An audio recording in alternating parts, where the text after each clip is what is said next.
Hello, everyone, and welcome to Grow As We Go.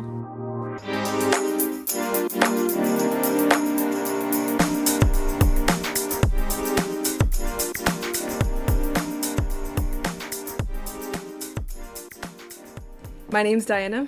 Hey everyone, I'm Angie. It's Ashley. And I'm Fatima, and on today's episode, we're going to be dedicating a little, some briefs, facts, and ways to preserve our Earth in honors of Earth Day. Mm-hmm. And today we also have a special guest, Marissa. Yes, would you like to introduce yourselves and tell us a little bit about yourself? Yeah, of course. All right. Hey y'all, I'm Marissa. I'm currently a third year at UCSD. I'm studying nanoengineering with a minor in environmental systems. So, I'm about that sustainability. Wait, do you want to explain what nanoengineering is? Because Dad has a question. Yeah, it's a weird one. Definitely get that a lot. So nanoengineering is pretty much mixing together like chemistry, physics, math, all the STEM disciplines, and just studying phenomenons or like processes at the nanoscale. So 1 × 10⁻⁹ Yeah. Wow. It's very, very broad, but I like it that way. This year I'm involved with a sustainability ambassadors program on campus, which I'll go a little bit more into later. And then I've also been involved with Society of Women in Engineering, and more specifically I've been involved with like mentoring girls in high school because I love mentoring. So yeah, it's been pretty much what I've been involved with. That's awesome. Thank you for sharing, and thanks for your work. Appreciate it. And if you guys didn't know, Marissa, she was my roommate, one of my roommates my second year of college. And so she was a first year, but she managed to live with the second years, I think because she had extra units, or I don't know how somehow she ended up living with us. So that's how we met, and it's been a blast ever since. If anything, like, although she's younger than me, I always like look up to her and always go to her for like help and advice. So yeah, I always any STEM related problems, I'm asking Marissa. I'm like, please help me out. So I feel like we can all say, like, growing up, climate change, global warming, that has always been something that has been installed within, at least for my education. Like, it's always been like, we need to worry about climate change, we need to worry about global warming, like, what is a climate crisis? So I feel like now that I know, and like I'm a college educated, I guess, I feel like I have known, also Marissa, what she was saying, I feel like I have enough intelligence, I guess, to kind of inform you all, because I remember I was so confused. I was like, what does this matter? Like, is it really important? Like, it's not directly impacting me right now, you know what I mean? Like, they would tell us like, oh yeah, you have to worry about the climate crisis, but then you never really would understand, okay, what's important, like, okay, what about it, you know? Do you guys have any questions or I guess stuff that you guys have always been wondering? Well, what is climate change? So I'd say that climate change just refers to any significant change in the way that we know the climate today. So it's like a change from the average. Currently, the way that we're seeing this like being manifested, it's in like, extreme droughts or extreme weather events, like the extreme fire events that we've been seeing here in California, like food shortages, changes in the ecosystem. So since the whole like ecosystem is connected, I'd say it's just a change from the normal, or what we know as normal, which has been different throughout the history of Earth. Is there like a point in time where it was considered to be normal? Yes, I can talk about that. So pretty much we have this thing, which I guess we could label as like natural climate variability. So the climate's always changing. It always has been. Earth goes through these cycles of like cooling and heating. So the Earth has been warmer in the past, and it's also been a lot colder in the past too. But I guess you could say the main cause of climate change in the recent years has been the fact that humans have been emitting massive amounts of greenhouse gases, specifically carbon dioxide, which we can go a little bit more into, because I know once it gets technical, people are like, what the heck are you talking about? Yeah. So yeah, it's pretty much this emission of like this type of pollutant that has been causing the climate to start warming and also start changing. What is the difference between that kind of carbon dioxide, you said, right? And the one that we breathe out? Because I know that we also... I wanted to go into deeper into that because like everybody always mentions like carbon dioxide and nobody really knows.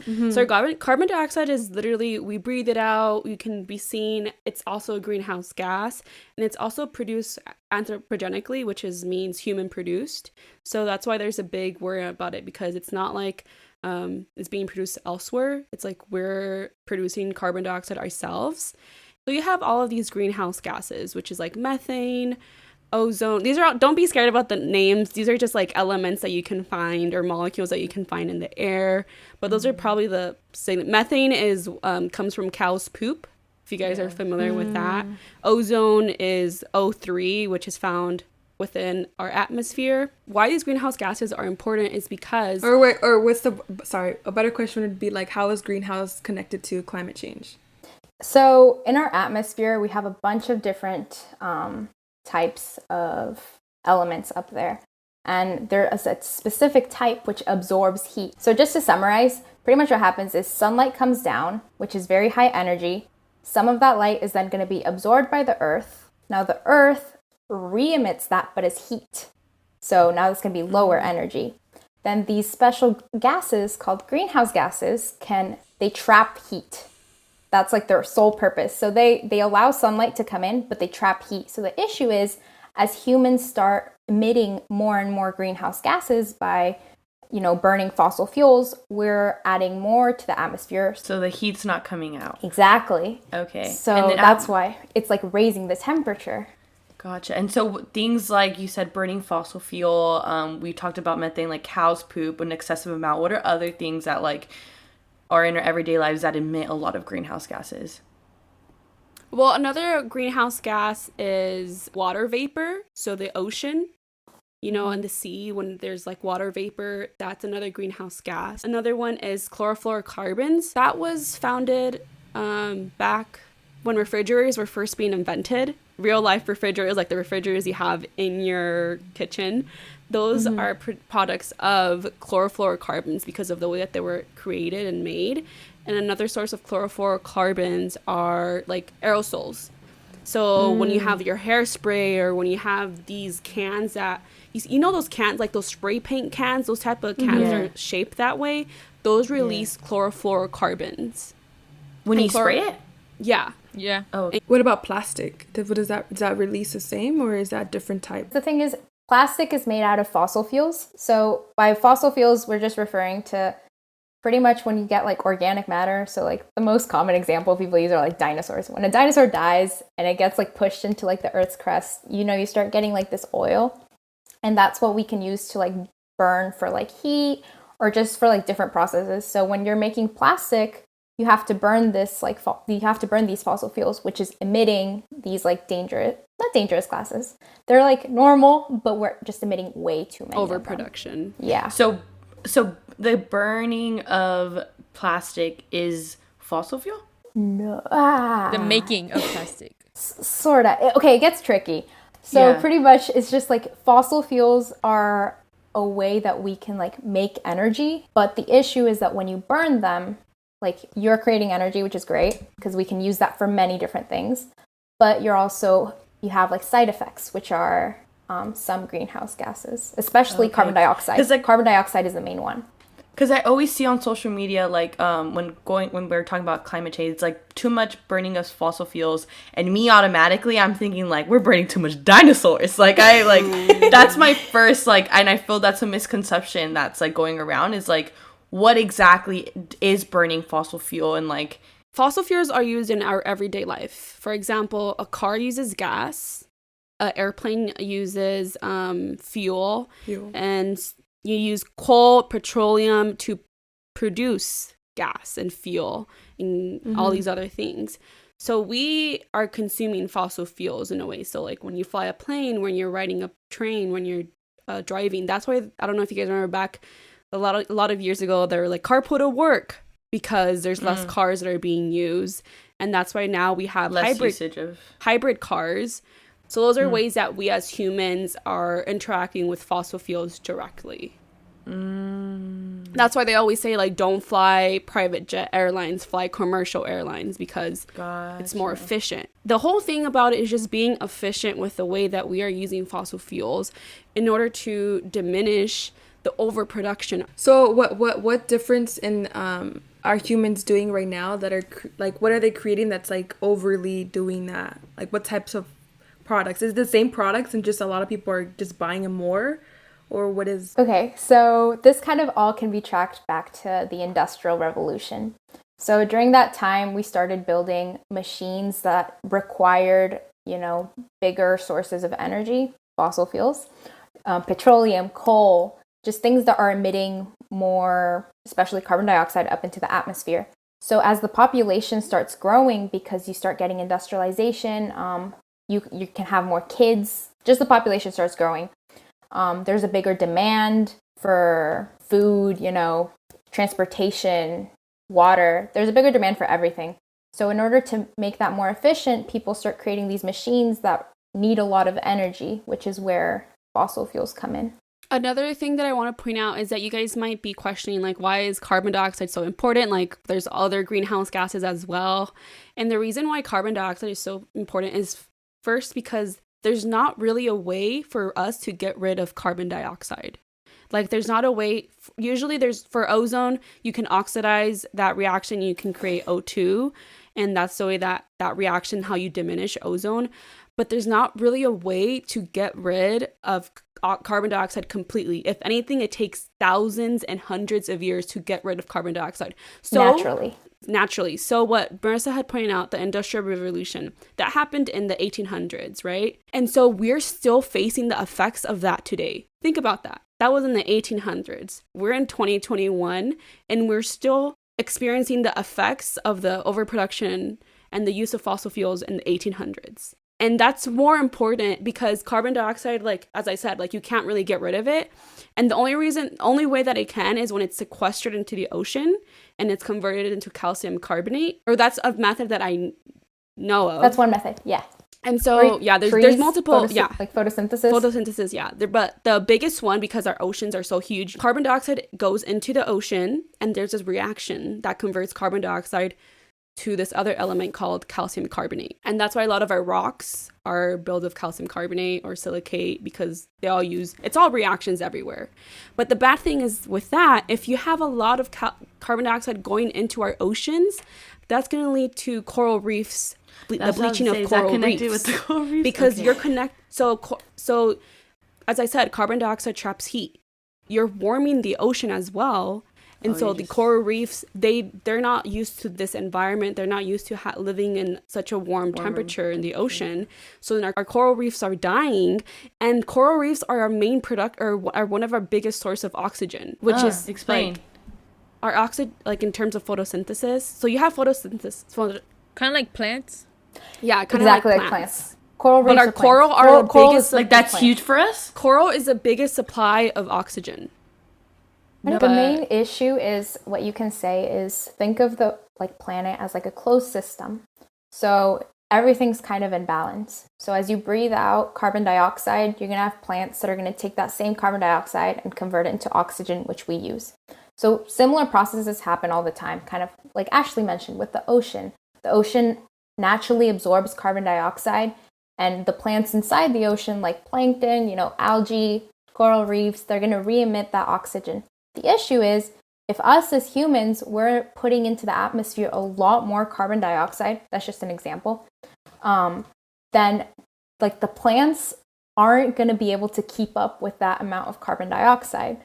So now you're going to have a lot more of that carbon dioxide and greenhouse gases in the atmosphere, which leads to that warming effect. And it also leads to a lot of other problems, since everything's connected. Yeah, everything is connected. Yeah, that's the issue. Everything's connected. So if one part of the thing goes down, it's like the entire system is just gonna affect. I think that's the biggest takeaway that I've studying environmental chemistry. That's my biggest takeaway. Everything is connected. There was a post and it was going viral where it's like, we have this amount of time until we're able to. So what was that about? Yeah, I got you. Okay, so I guess I'll start mentioning that we do have big committees of scientists that get together every couple of years, and they just compile a bunch of evidence, and they start to just like research what is going on with our planet, what's been going on. One of those big committees is called the IPCC, and they meet every couple of years and just compile all this information. So they pretty much just do predictions of what is going to happen if we continue along this trajectory of just continuously emitting fossil fuels. Not fossil fuels, greenhouse gases. I'm so sorry. What happens if we reduce our emissions by a little bit, or what happens if we significantly reduce them? And they also start noting what are some changes that we're feeling today. So for example, one effect of climate change is that as things progress, we're going to start noticing how drier areas are going to get drier and wetter areas are going to get wetter. So that's why we use the term climate change instead of global warming now, because it's not just like there is an overall increase, but there are also other effects. So it's like extremes on both opposites. Exactly. Okay. And kind of bringing back with this idea that Ashley mentioned at one point, saying that a lot of the effects that we're feeling from the initial industrial revolution, we're still seeing them today. Totally true, because there's kind of like a lag with our Earth system. We really don't know, for example, the ocean absorbs a ton of heat, but the ocean can also release that heat. And we don't really know when that's going to happen. There's a little bit of like gray area there. Exactly, which means that the stuff that we're doing today, we might not see the effects until like it's way too late. So it's better to start acting now. Yeah. And So it's kind of like the San Andreas fault. We don't know when it's gonna burst. exactly. Yeah, it's kind of a similar thing. So Yeah, I'm for sure also like the warming of the oceans also affecting like the eco life in the ocean, like Yeah. 100%, all the animals and 100%. And not just that, like basically it's everything. everything. Yeah, Animals. yeah. That's why, like, you see, Even like, some us. species are dying. Exactly. Exactly us. And that's Or- why sometimes you may see, like, for example, we have the California forests, the forest fires, I'm sorry. That's happening because of climate change. Or you have for example, in the coast, you're able to see how ocean water is rising. The sea levels are going to keep rising, and it can destroy civilizations. It can destroy cities. One of the things I learned about through women and gender studies, I learned about ecofeminism and how there's like, yes, which is honestly one of my favorite, like it was probably one of my favorite topics to learn about, and how there's civilizations more of like in the global south countries that are going to be having direct, very disastrous, is that even a word? Disastrous effects on because of climate change that we probably won't see right away, but eventually, but they're going to be directly affected like now. This is like, this is such a good segue. This is one of my favorite topics about talking about climate justice, which is just pretty much encompassing there's different sectors of it, just saying that there exists intersectionalities between all these communities, like for example, like the queer community, like racial justice, indigenous sovereignty, disability justice, reproductive justice, kind of going off of with like feminism. And just saying that sometimes we're going to get the communities that are most affected are the ones that are the most vulnerable. So everyone's going to feel the effects of climate change, but some people are going to feel it more. For example, like the wealthy countries that can really pay to like build seawalls for like when the sea level starts to rise, they're going to be fine. Maybe like that won't affect them. Or once if agriculture starts like decreasing in productivity, maybe the richer countries will be able to afford the food, but Exactly. like poorer countries or like just communities that are more vulnerable might not be able to keep up, and that's what's not fair. They're not the ones emitting this. We are. Yeah. And it's crazy because like what you're mentioning, Marissa, is that like usually the less fortunate, they're probably the people that are least producing, Contributing the least to greenhouse gases, because they're living in a more a poverty lifestyle. So they don't have like enough, they're not going to be producing greenhouse gases. So it's always the big name companies and the people who are wealthy. They are the Like main Amazon. producers of greenhouse gases. Yeah. Yeah. I was watching this documentary. I wish I really remembered the name of the country on this little island, and they were talking about how it was on ecofeminism and how this like this community was going to be completely wiped out because the sea levels were rising, and they live pretty sustainably, and it just put into perspective to me like, wow, like things that we're doing in this country is completely this, and no one's going to know that this little island is going to get like destroyed because they're not part of like our radar, like they're not part of the global north, like they're not someone that we really genuinely pay attention to, because unfortunately they don't, like, the way that our system works, like we only pay attention to things that really contribute to our everyday lives, and like we're not going to pay, what I mean? And it's so selfish and unfortunate, And kind of going off of that, not only that, but a lot of people don't think about the future. There's this really cool, I'm going to paraphrase it a little bit, but there's this really cool report called Our Common Future. It was released a couple years ago, but essentially, like, the main line of it is that sustainability is meeting the needs of the current generation on Earth without compromising the needs of future generations. So what it's saying is, like, it's not fair that we might be able to take all these resources now because they're available, but they might not be available in the future. And what makes us any better than those generations? Yeah, just like snow. Like, my kids might never not know what snow is, or I would probably have to travel really far. It'd probably be a really expensive trip for them to like meet snow. Yeah, and that's It's really sad. scary. Like, Yeah. it concerns me how people don't believe in climate change and how they don't see the direct effects. Like, it's bizarre to me that there's still I climate think that change deniers. there's like a layer of ignorance with that, because whenever I hear or see people say that it's not real, I think that they just don't know. They're not aware of the information that you guys must be, or like the chemistry or anything like that. So I'm pretty sure it's just ignorance that people think when they say that it's not real, because obviously we have evidence that it's real. Yeah, I feel like, kind of speaking on that, it's a lot of times it's difficult to change. People don't like to be told what to do. And it's kind of like the same, I'm going to make an analogy kind of like to the tobacco industry. When we first figured out that like smoking was bad for you, the tobacco industry wasn't telling you, hey, smoking is bad, because they're going to lose money. So all these big emitters, all these big corporations, governments that are just emitting a lot of carbon dioxide, which is contributing to this issue, they're not going to come out clean and say that they're in the wrong. They're building up their economies this way. So they're not going to tell you that. So I feel like that's where a lot of people go, oh, but not all scientists. But like, realistically, I know this because for my sustainable ambassadors, we had to build this huge presentation and did a ton of research. According to NASA, 97% of scientists do know that climate change is real and do link it to human activities. So all those people being like, no, scientists are still debating this. No, they're not. The scientific community is like, yeah, this is happening and we gotta fix it. I know when the straw law came, well, we had to like pretty much we couldn't give straws automatically to clients. They would get upset with me and they're like, oh, you know what, they're brainwashing you, this new generation is being brainwashed by all this climate change and global warming, it's not really real, like none of this happened during my time. I was like, well, yeah, because it wasn't bad during your time. It's getting progressively worse.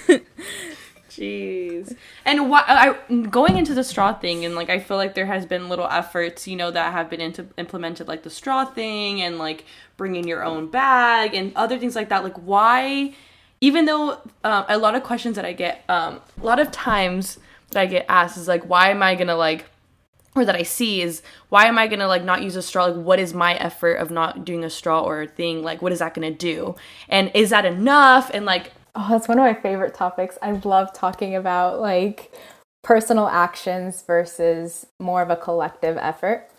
So kind of being a little bit more realistic, your personal carbon footprint in the grand scheme of things and like the history of like the planet and everything, it's not super significant. But doesn't mean we shouldn't try, because I feel like when you have these personal choices that you take, it does create a sort of snowball effect in the people that are around you. And if others start noticing that you're like taking efforts to be more sustainable or just more conscious, like a more conscious consumer, they'll maybe catch on and start doing that too. Like, I remember, for example, I have several things that I know have been imprinted on me. Like, I have this one friend that she would always like save her like jam jars. Like, she would never throw away a jam jar. She would always use them for like her paintbrushes because she's an artist, or just reuse them with gifts. And I started doing that. And I know that like I have other people like, oh, I associate that with you. And I'm like, that's so funny because I associate that with my friend. And hence like this snowball effect of like cool action. But on top of that, I think it's also important to, you know, push for policy because in the end, that's really what's going to 100%. make a big difference. Yeah, it's always the big corporations. Those Like are the the government ones they policy. they always like to blame it on the people. You know, they say it's the consumer, but it's actually the producer. You know, it's the producer. It's the ones who they're the ones who are releasing more greenhouse gases into our atmosphere. And that's something that I think needs to be addressed because it's always like, oh, you're the consumer, you're the ones. For example, when the whole plastic bag thing happened, when you're switching to bring your own bag or whatever other alternatives, you know, at the beginning, they kind of try to put that on the humans, saying like, it's your fault, you're using all these plastic bags.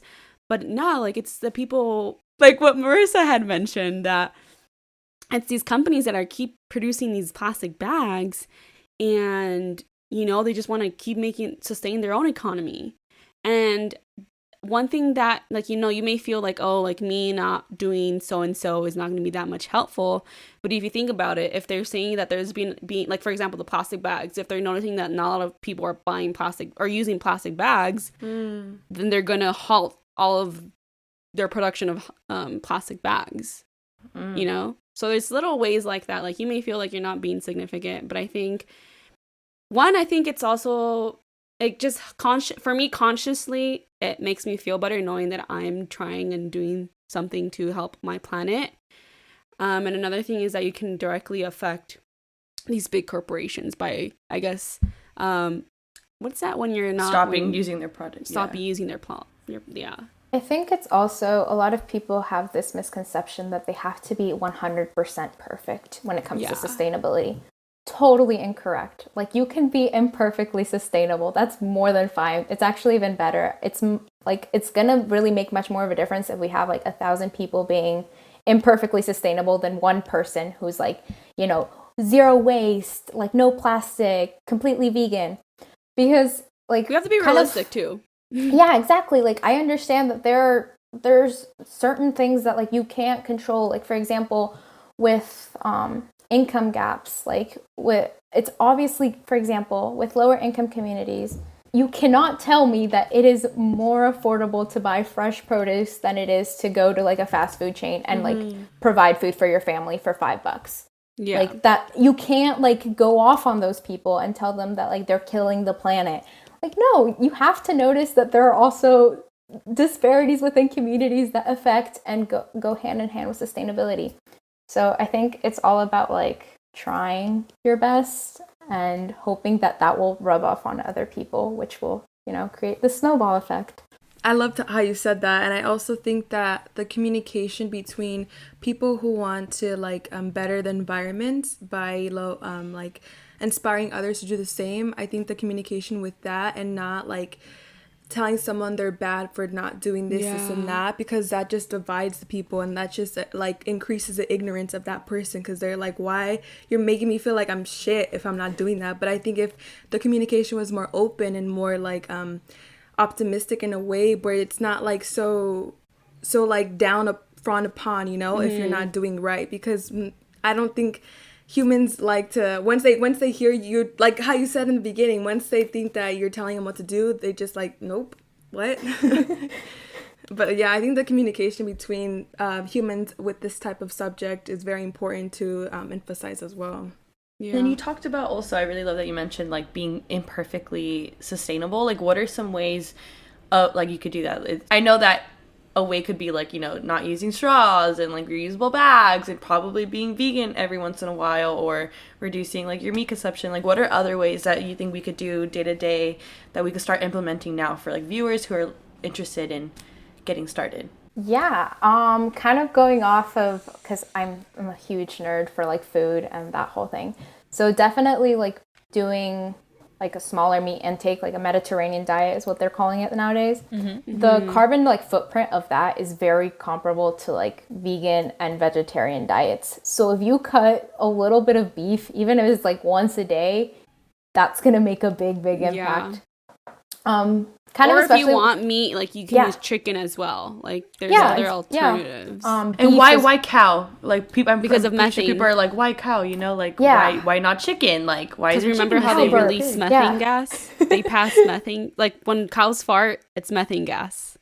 And pigs. So if you and, have like, more is it- cows, you have a lot of cows. You have a lot of cows. That's more methane Or going out if you into the think about atmosphere. it, it's kind of the way I was just talking with my brother about this the other day. It's the fact that we have to grow the corn to feed the cow to feed us. So in a way, it's like cutting out that middleman. I was talking about with him with salmon, for example, because for salmon, we have to grow the food to feed the anchovies, which feed the salmon, which feeds us. So you have to use a lot of resources in order to like get that one food source, which might not be as sustainable or like great for the planet. But especially with like cows, and that's kind of why they're a hot topic right now, is because also you have to have land. They can overgraze, which can like really impact like Fertilization is very expensive as well to feed the cows.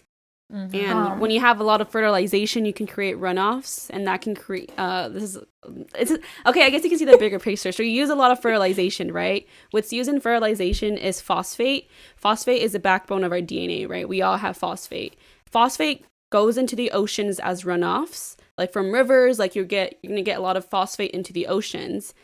And then when you have a lot of phosphate, that means algae and all these other bacteria, like they're all going to grow bigger. So they're going to be taking more oxygen inside. So they're not going to be producing a lot of oxygen. Like the ocean is not going to be producing a lot of oxygen, you know? There's like little effects. Like there's like everything has a cause and effect, you know? Yeah. See, I'm gonna play like the devil's advocate, because I always get this when I explain people why I don't eat meat, and then they're always like, okay, so you're saying that cows are bad. And it's like, no, cows aren't bad. Just having too many cows, overpopulation of cows is what's bad and hurting our planet. Is that like, okay? Yeah, no, I think that's, yeah. The way I feel like because I'm also vegetarian. I don't really eat meat. But the reason I kind of became that was mainly for the environmental factor, which sounds bad when I tell people. I'm like, yeah, I'm sorry. The humanitarian effect was never a thing for me, which I'm like, oh, that's terrible. But also, I love the environment. But I think, yeah, it's not that we're trying to attack any sort of way of life. It's just that the way that we have like populations growing right now, there's just so many of us on this planet. And it requires a really big effort in order to feed all those people, which what's crazy is that there's also still a really big percentage of the population that's in poverty, like that aren't able to like have clean water. Yeah, like water, food. It's all interconnected, kind of going back to that climate justice. It's one of the main, I don't know if y'all knew this. I didn't know this until this past year, but apparently the UN has these goals for sustainability that they update every couple of years, and one of them is like eradicating poverty. So they also understand that everything's connected, all these systems are connected, and that's one of them for sure. Something that some governments are doing, or even states, for example, are doing, are these two systems. One is called carbon tax, and the other is called cap and trade. So the way that they work is, for the first one, they are taxing, for carbon tax, it's you emit carbon into the atmosphere. Depending on how much you emit, they're going to tax that amount. For cap and trade, they have a certain number of permits that allow you to emit only a certain number of like tons of CO2 into the atmosphere. And so you're only allowed to, there's like a cap on the amount of permits. And then companies or just emitters can trade these permits if they don't need them, or if they need more. So then the government's just like, all right. So these two systems pretty much have been put in place as like a way of trying to mitigate or just lower the amount of CO2 that's being emitted right now. But there are a lot of other solutions that do exist. This is just, I guess, a more political one. Some countries are already implementing it. California actually has a cap and trade system already in place. So yeah, something kind of Good policy related. I guess. Yeah. Do you want to talk about like your sustainability program that you do and like tie that into that? Yeah, for sure. So I feel like for people, I like to look at it as like, what are big sectors in my life? So for example, I'd say energy. If you can, supporting any sort of like renewable energy incentives, that's obviously not feasible for everyone. But, or for example, transportation, trying to Carpool. like carpool more, walk more, bike more, just anything to like make sure that you're not emitting as much. Thrifting's a really cool one, in the sense of like Fast fashion. Yeah, trying to avoid that.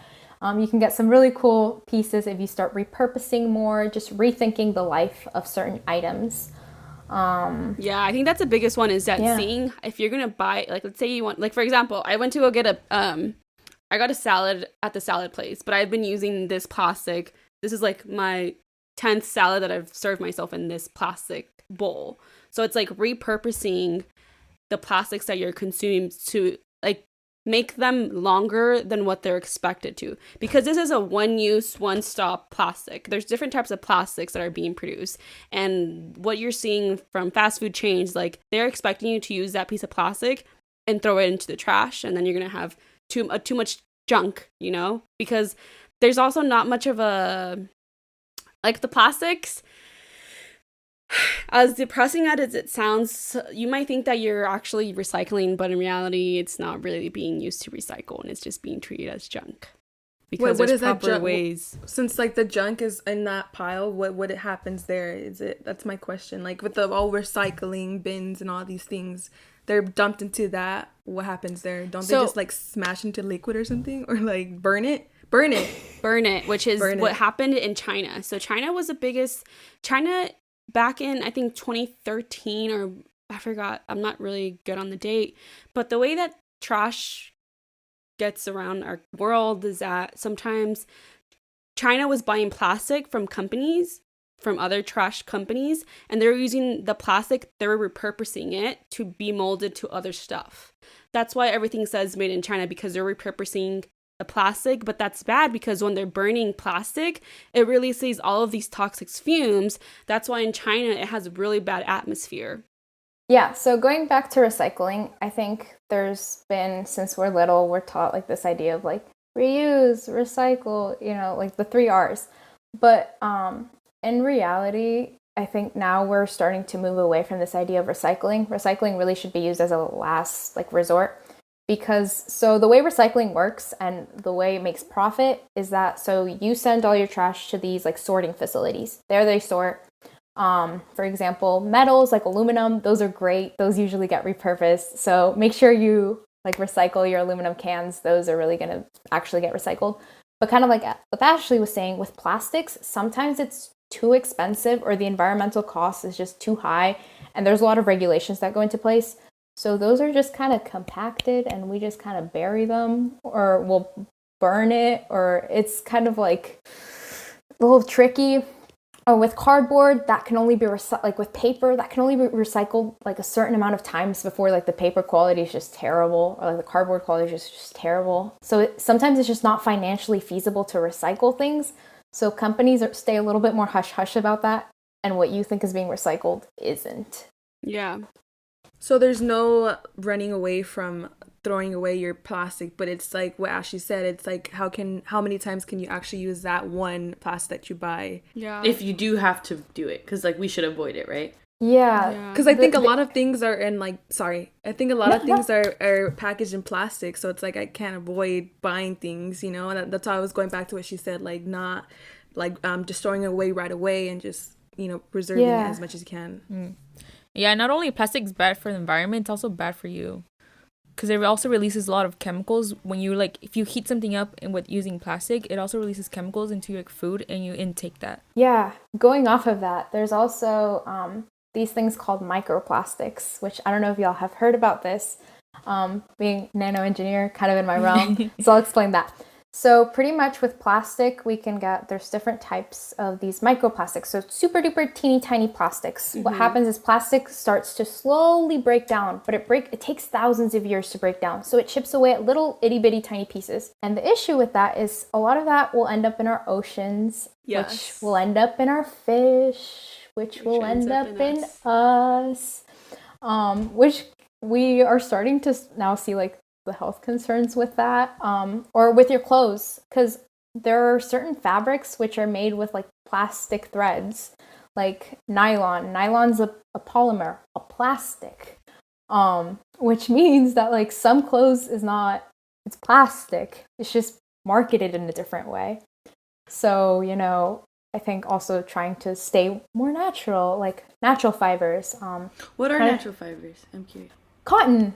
Cotton's a really great one, but also requires a lot of water, so it's really tough. So just being It's nude. hard. It's really Just hard. being naked. Birthday Just go suit. naked. Just go thrifty. Breathe in Yeah, it. just thrift. Yeah, just thrift. That's what I always say. Kind of, I feel like there's always, especially with like that discourse about like vegan leather versus real leather, because vegan leather is plastic and real leather is killing animals. Like, which one's better? I'm like, just thrift. Just thrift. Yeah. And then I think another tip that I would say is that be cognizant about what you're using to recycle. Because I never learned this until I went to college, that there's these things at the bottom of your plastic. It's called the resin number. So there's a number between 1 through 9. Each number defines what type of plastic it is, because there's different types of plastic. You know, like sometimes you see like, oh, there's a harder type of plastic, or like this is a really flimsy plastic.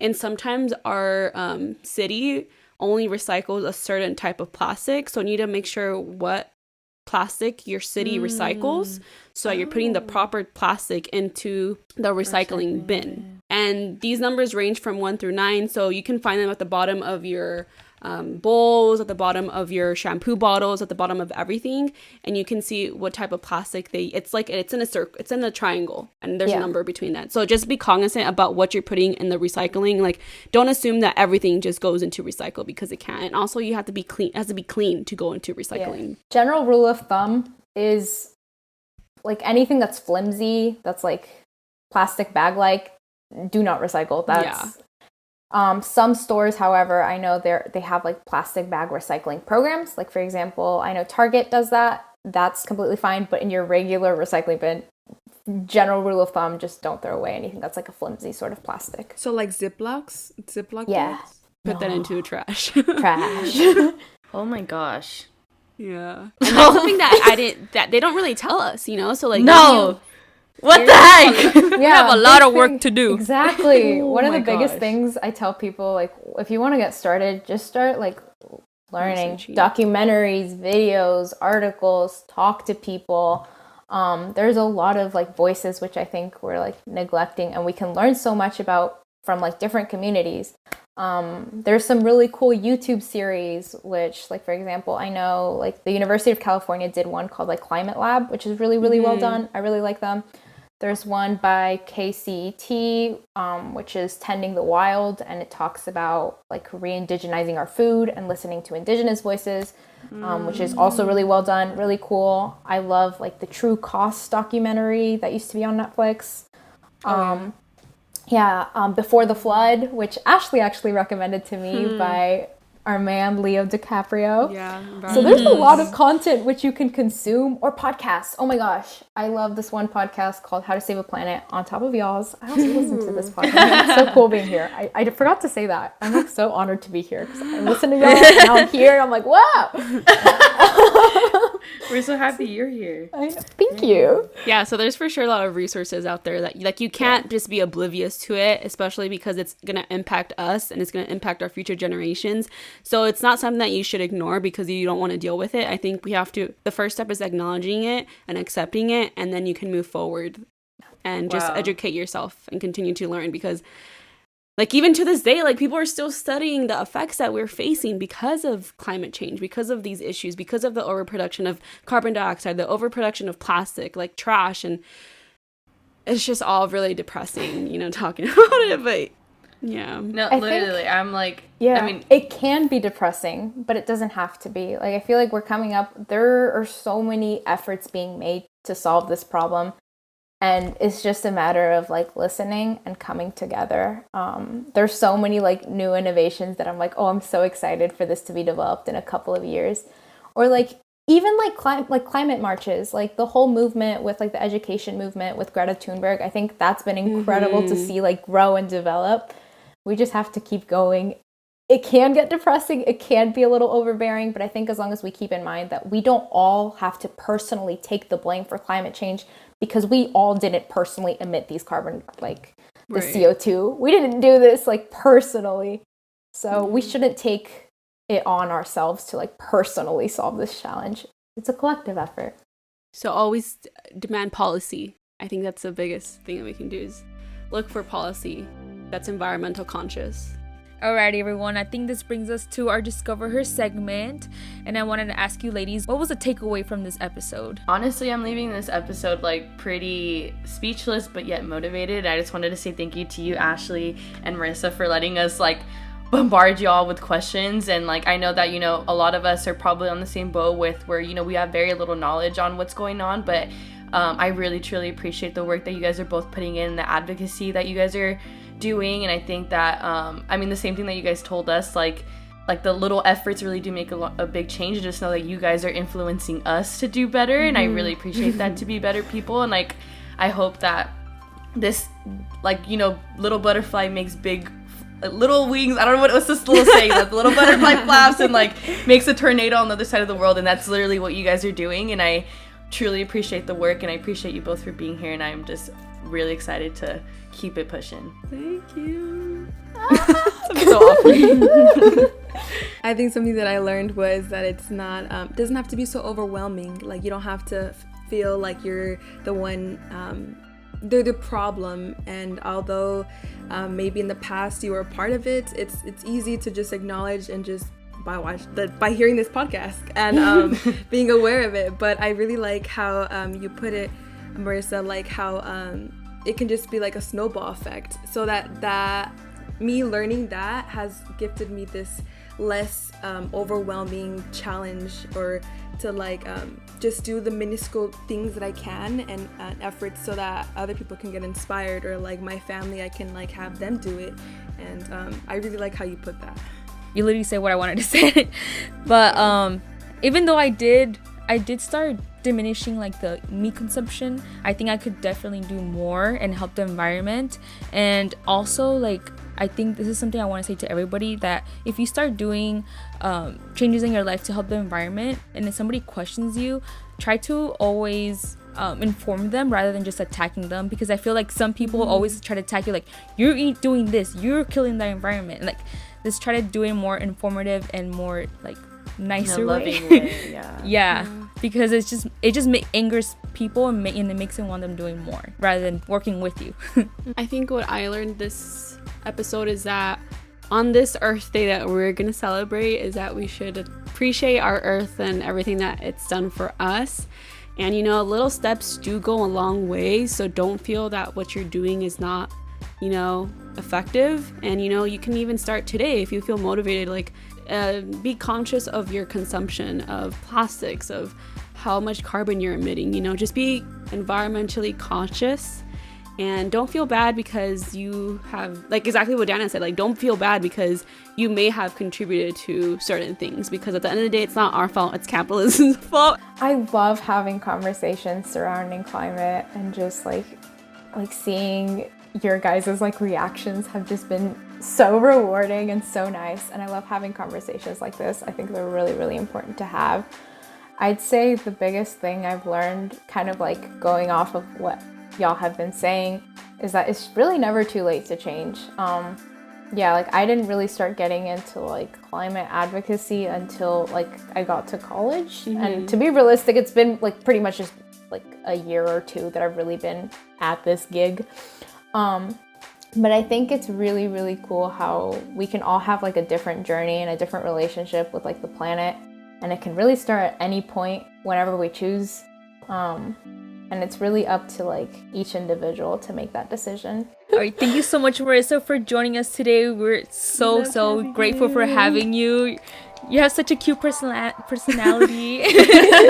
No, seriously, we loved it. Yeah, I'm so informed right now. Like, I'm so excited to talk to my family about this now. Alrighty, thanks for joining us today. For more content, head over to our Instagram at Girls We Go, as well as our YouTube channel.